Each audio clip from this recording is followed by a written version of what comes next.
रायगढ़ अबकारी विभाग और आंध्र अबकारी विभागर मिलित भाव चढ़ाऊ कर विपुल परिमाण में महुल पोच और रंधा मद जबत करा जायछि।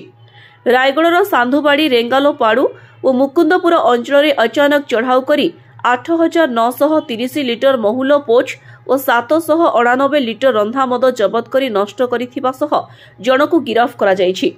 एही चढ़ाऊ समय अबकारी अधीक्षक श्री संतोष कुमार धल सामंत, उप अधीक्षक श्री गुप्तेश्वर प्रधान, श्री सत्यनारायण दास आईई, कुंभपाणी सिंदूर आईई, संजय कुमार प्रधान ओआईसी, दिनेश कुमार एएसआई, राशि नायक ASI, Rameshwar Behera ASI, Suresh Chandra Mishra ASI, constable मेलिका कुमारी, पालाका आपेया, अमर दलई, किशोर बिड़िका, संदीप पात्र, ची धर्मा राव, सन्यासी हियाल, रीना बारिक, पी किशोर, करुणा पात्र व आंध्र अबकारी विभागर कर्मचारी उक्त चढ़ाऊ समय उपस्थित रहिथिले।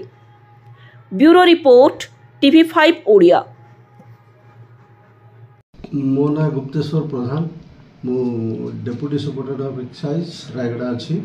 आमर 2 दिन तले जो रेड है आमर जॉइंट रेड होता प्लस आंध्र पुलिस एक्साइज भी जोग देते आम सहित से ये आम साधुवाड़ी रेंगालपाड़ू मुकुंदपुर गुड़ाक भिलेज गुड़ाक आम रेड करके 8,930 लिटर पोच नष्ट करूँ। 799 लिटर मद भी जबत करके नष्ट करूँ। से संबंध में 6टा केस आमर बुक होता, गोटे लोक आरेस्ट होगी फरवर्ड भी होती। तो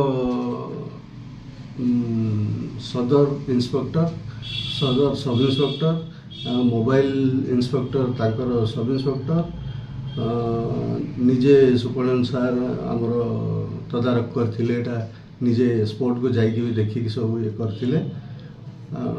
अन्य स्टाफ माने सब आमर काशीपुर स्टाफ केसिंगपुर स्टाफ भी सहयोग करथिले।